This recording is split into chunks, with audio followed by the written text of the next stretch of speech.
Welcome to the Horror Interview Show. I'm Skullface.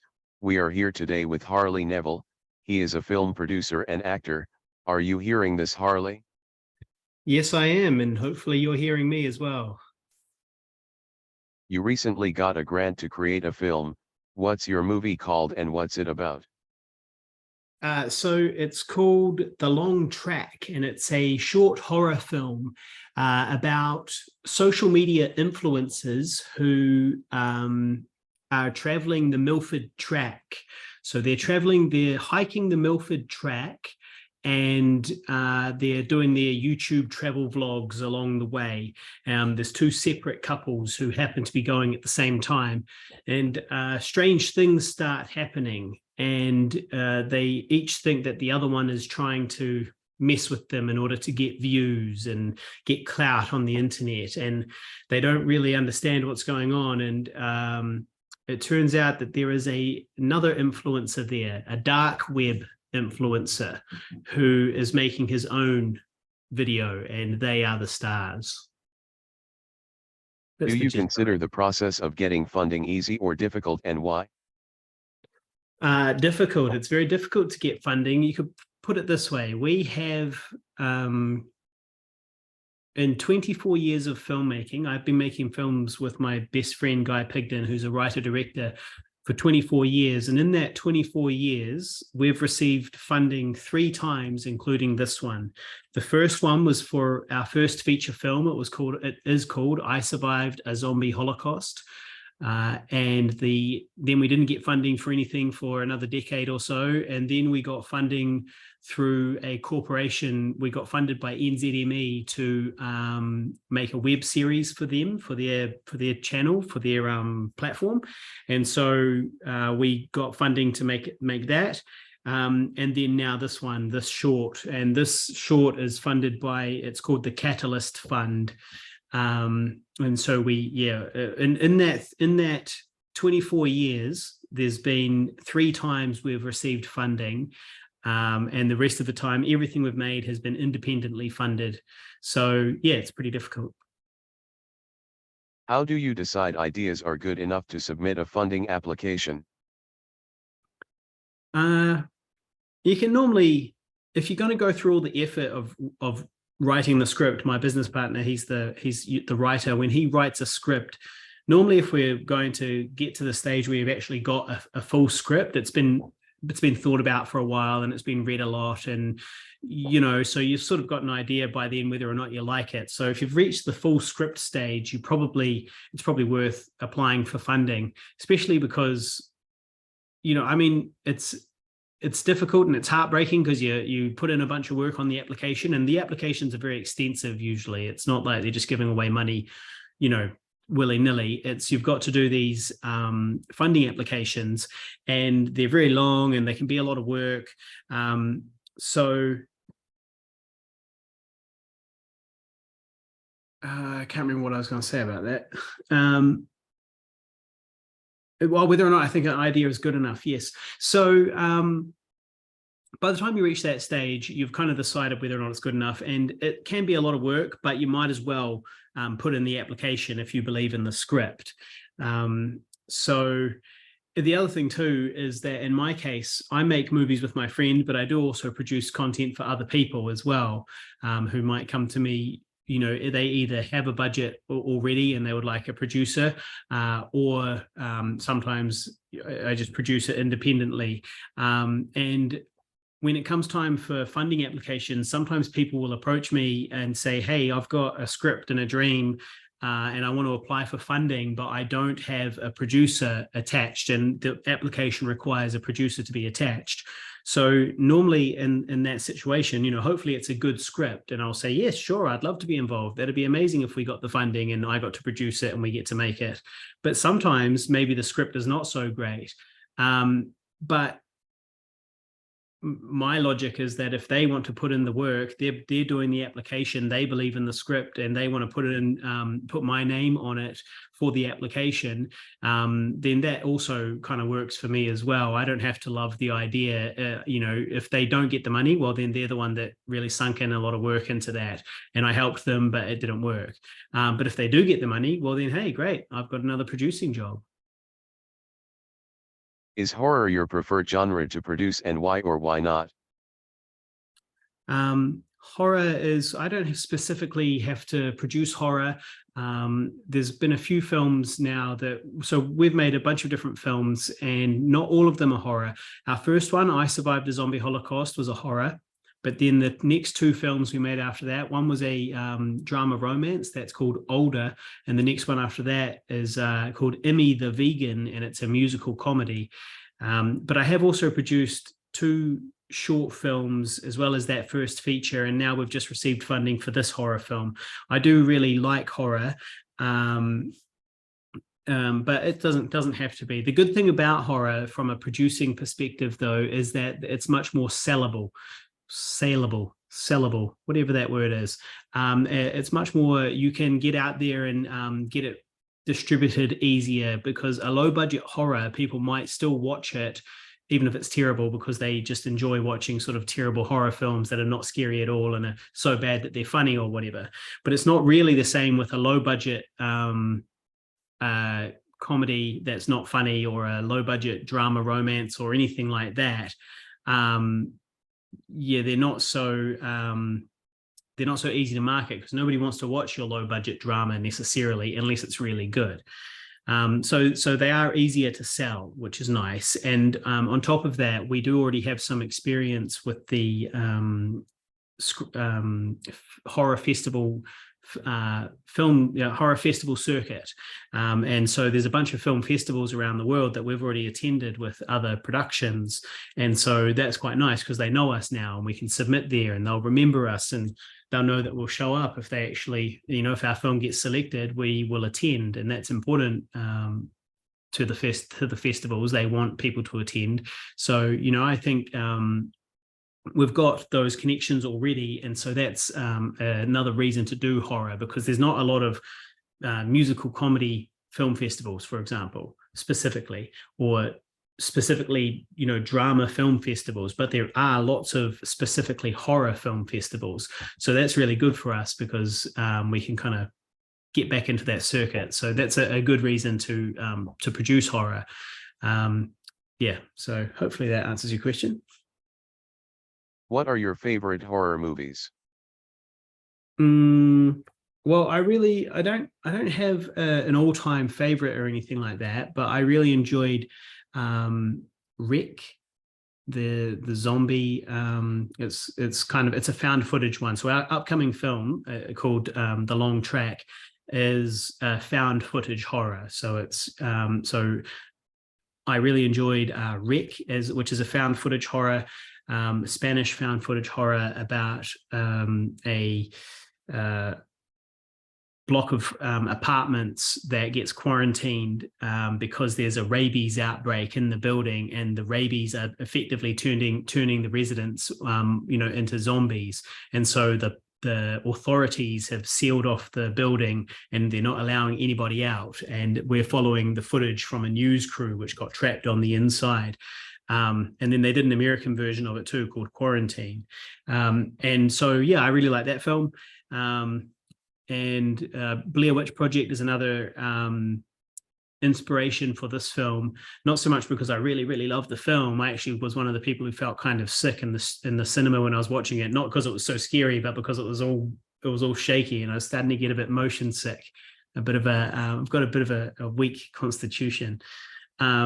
When it comes to like car sickness, I get that. And then so anyway, the Blair Witch Project, though, is a good piece of inspiration for this, because we're doing stuff, we're out in the bush, found footage, same sort of very similar setting, and they're an inspiration because they made a film with very little money and made hundreds of millions of dollars from it, which is pretty cool. Same with Paranormal Activity as well, a very low budget film, found footage, that made hundreds of millions of dollars and spawned a whole franchise. So yeah, I like all of those. What else?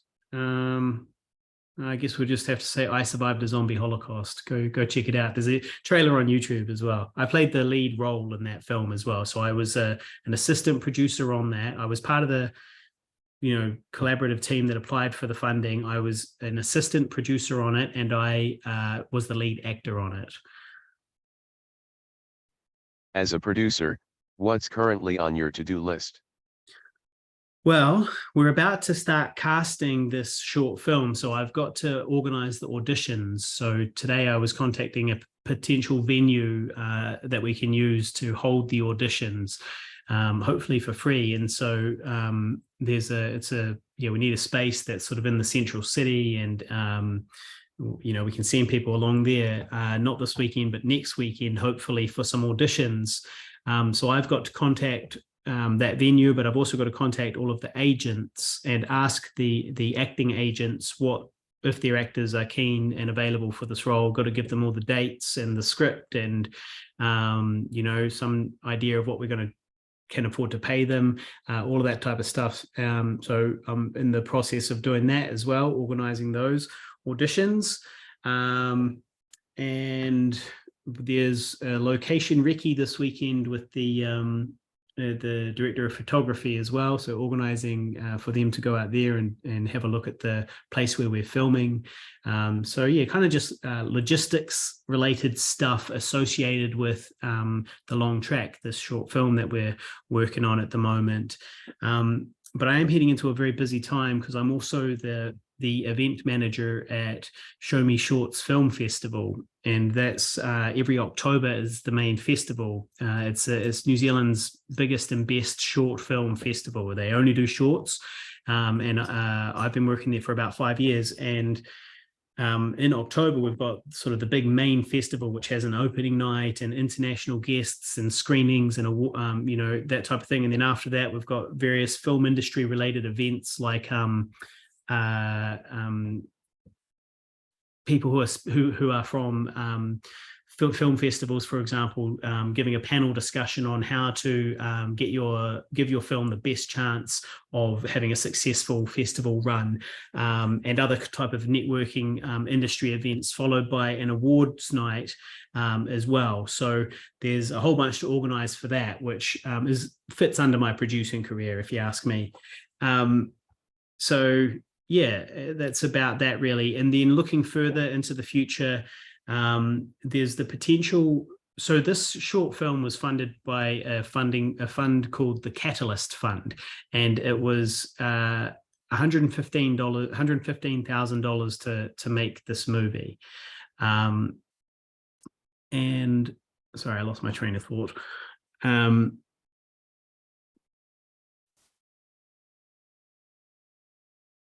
Hang on, let me look here.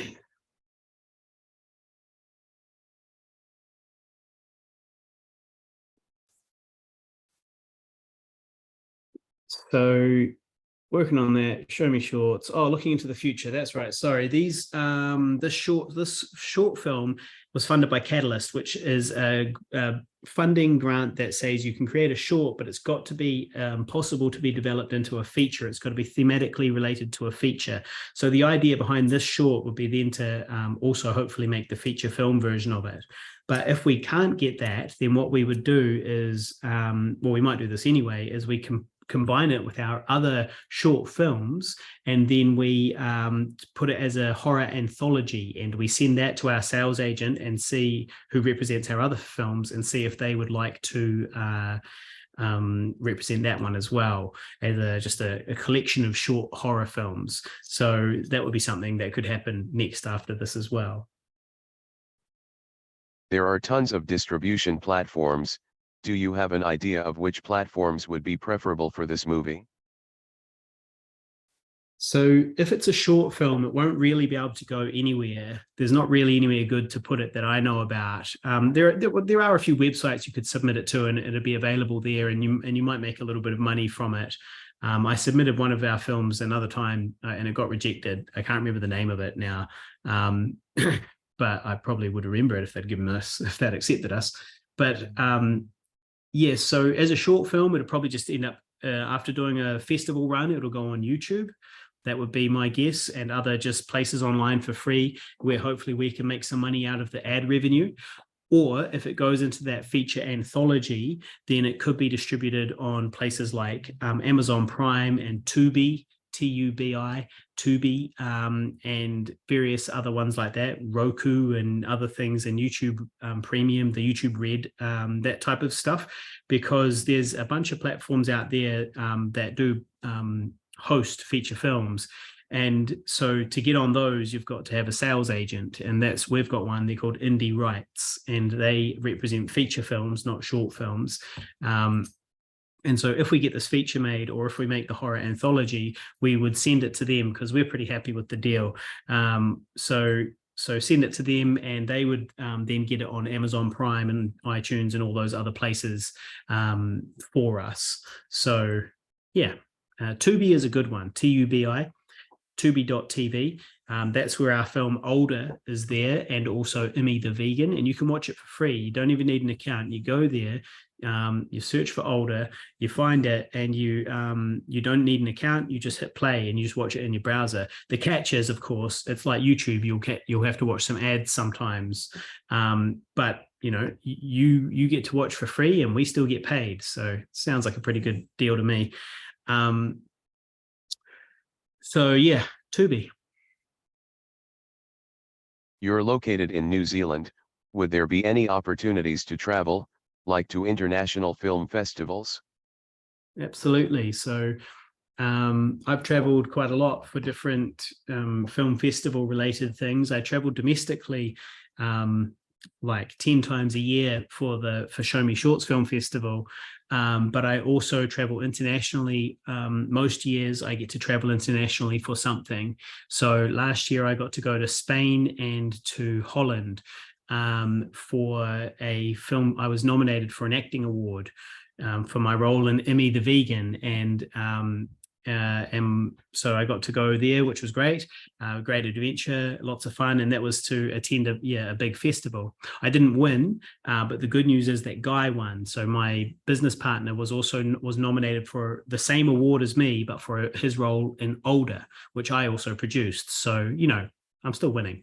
But so he won, and he got up on stage in front of a big audience in this big, very beautiful old cinema, and you know, it felt like everybody was pretty rich that was there. It was very sort of classy sort of spot in Amsterdam, and so yeah, it was pretty crazy. It felt like the Oscars kind of, and so there's that.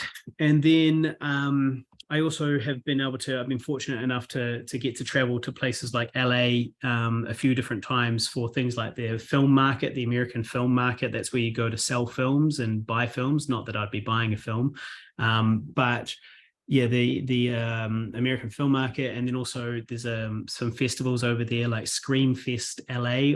We've had a film in that one twice, 2 films in that one, Scream Fest. So we've attended there twice as well, and gone to Sydney for festivals, and Queensland, and yeah, a few different places. So yeah, I get to travel a lot, and I love it. What drew you to the film industry? So it all began in high school when I was 16. My mate Guy, he was the one that started it all. He wanted to become a filmmaker, and I guess he had always been interested in movies, but I think he was also inspired by Dawson's Creek, because Dawson's Creek is an old TV show that only people from the 90s, or people who lived in the 90s, would remember, I guess. But Dawson's Creek, and so the main character is Dawson, and he is a filmmaker, an aspiring filmmaker in high school. And I think that really inspired Guy. And he was keen to make a movie. We were walking home one day from detention, and he said, we're walking through the graveyard near our school, and he said, this would be a cool place to make a zombie film. And so that was kind of the beginning of it. And we both acted in it, and that was where it all began. And we sort of formed a team then and started making movies.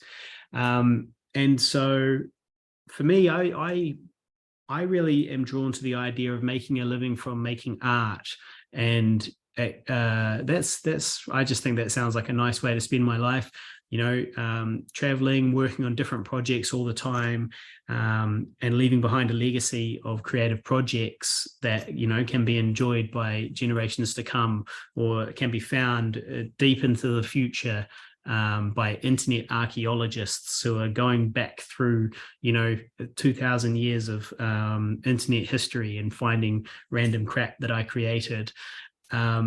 So yeah, that sort of drew me to it. But it could also, I'm also very interested in other types of art as well, performance type art. So whether it's poetry or comedy, I like those things as well. And yeah, music. I'm not musical at all, and I don't play in any bands, and I do poetry, but I don't do anything musical. But I would like to. I do think that would be fun. I've done a little bit of rapping actually. I've done some rap music videos here and there, but they were just for fun. Yeah, so anyway, it could be any type of art really, but filmmaking is really perfect because I get to act, I get to organize things, I get to create this legacy, and I get to do something different every day. What are some of the main challenges producers face? Well, I think certainly at the level that I'm producing content, you have to really want to do it, and you have to be in it for the love and for the art, and you have to do it because you're inspired to do it. Because if you're in it for the money, you're not really likely to make very much money in any mad rush. Like you might, but we certainly haven't figured out really how to get rich out of it. So, you've got to want to do it. You've got to be willing to put your own money towards it. You've got to be willing to sacrifice many hours that you've got to sit and do admin, sort of admin and logistics and booking flights and organizing people and places and stuff like that.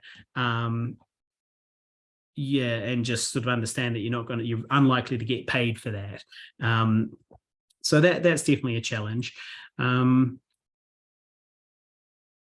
I'd say that's probably the main challenge for me really, is just having to work for a lot of hours, but not seeing any financial return from it, or no real financial return from it is pretty difficult. It is nice when you do get paid though. And I feel like not making a lot of money is okay if you're still enjoying enjoying what you're doing. So yeah, that. Which of your previous productions have been the most successful? So I Survived a Zombie Holocaust was our first film. It was our biggest budget film. It was $250,000, and it was our biggest budget film. And it got distributed all around the world. It went to so it's available. It was very widely available in the United States. Translated into other languages, available, all over the world. Plus it was, so it was legally available in lots of places, but it was also, if you look at the piracy websites, there was getting millions of downloads at one point, and so a lot of people were interested in it. And it did get into a bunch of festivals. It had it premiered at Fright Fest in London, which is a really big one that we've never managed to get into again. And so, that was a really good, successful film. I Survived a Zombie Holocaust. The only problem is that we didn't really make any money out of it personally as the filmmakers, because the deals we signed were not very good. It was our first feature, and it just kind of worked out that we thought we were going to avoid signing bad deals, but then ended up sort of signing pretty shitty deals. And so we didn't really, millions of people have seen it, but we didn't make much in the way of money out of it. And so, there's that. And then our second feature, Older, hasn't been a huge success in the sense that anybody's heard of it, but it's been a success in the sense that, we calculate that that has been seen by more than 1 million people on the legitimate platforms, on Amazon Prime and Tubi and all that type of thing, and that's pretty good for a low budget feature made in New Zealand. And then it's also regularly pirated as well, so that's out there as well, and it's people are watching it, and so that one's nice because it does generate some income. The only thing about that is that income goes towards paying for the film. So you've got to pay off, before you're making money, you've first got to pay off the budget of the film, and then, pay off any expenses associated with, getting the film finished, that type of thing. So you're still not really making any money. You're just getting reimbursed for money that was spent over the years that it took to make the movie. But yeah, so that's quite, those two are, both kind of successful by our standards, at least. Yeah, that's my answer. Which productions that you appeared in as an actor were the most fun to film? Well, for me, I don't want to keep waffling on about I Survived the Zombie Holocaust, but it was our first big break, and it was kind of a dream come true, because at that stage we'd been making movies together for 10 years. We'd been putting stuff on YouTube. When YouTube first began in 2006, we signed up, and our account is from way back then. And so we were making this content, and we were, with some of our content, we were just handing it out to amongst our friends. They were watching it literally on VHS, so here we are now. And, we receive all this funding from the New Zealand Film Commission to make our first feature film, which I'm going to be the lead actor in. And we're going to hire a bunch of the same people that we've worked with on our independent content. And we did. We hired a bunch of our friends that we'd worked with on other stuff. And yeah, so that was really fun, because basically, here we are, we'd come back to Dunedin, we're from Dunedin, we filmed it in Dunedin, but we're not based in Dunedin anymore. And so we went down there to make the movie. And so that was great. You come home, hometown heroes, returning to Dunedin. We left as these lowly aspiring wannabe amateurs, and we're coming back with this funding to do a real film, and we're going to employ all our friends, and here I am right in the center of it all, and it was very cool. It was a very fun experience, very kind of like, wow, we're going to make it, this is it, it's happening, it's really happening. Maybe this movie is going to change our lives, maybe it's going to make us rich and famous household names, maybe it'll get me on Shortland Street or something. And then but that isn't actually really how it developed. But at the time, we were blissfully ignorant of the horrors that lay ahead. And so I Survived a Zombie Holocaust was definitely a really, really fun one for me.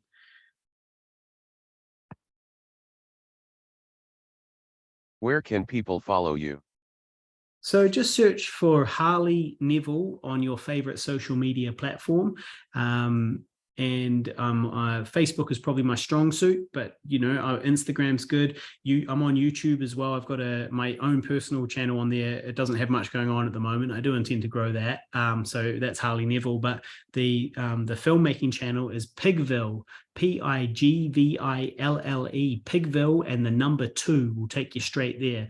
But if you search Pigville Productions, you should find it. But Pigville and the number 2 on YouTube, and you can go there and see all of our a lot of our stuff, and connect with us there. So otherwise Facebook, Instagram. We also do a podcast. A guy and I do a weekly, well, it's not weekly at all anymore, but we do a podcast, and we have done for more than 5 years. We're up to 260 something episodes now, and it's a show about life, love, and loss in the pursuit of filmmaking glory. And basically, it's just us talking for an hour or so about what we've been working on, and it's comedy. It's comedy because it's really only loosely about filmmaking. It's really sort of a comedy documenting our lives, so that's called the Guy and Harley Podcasts. So if people go and search that one on Spotify or iTunes or YouTube or your favorite place, we've got a YouTube channel as well. So you might enjoy it yourself, Thane. Yeah, that will probably do. Just search Harley Neville on your favorite social media platform. I would like to thank Harley for the interview. People watching can like, comment, share, subscribe and whatever else people do to videos if you're watching in the future.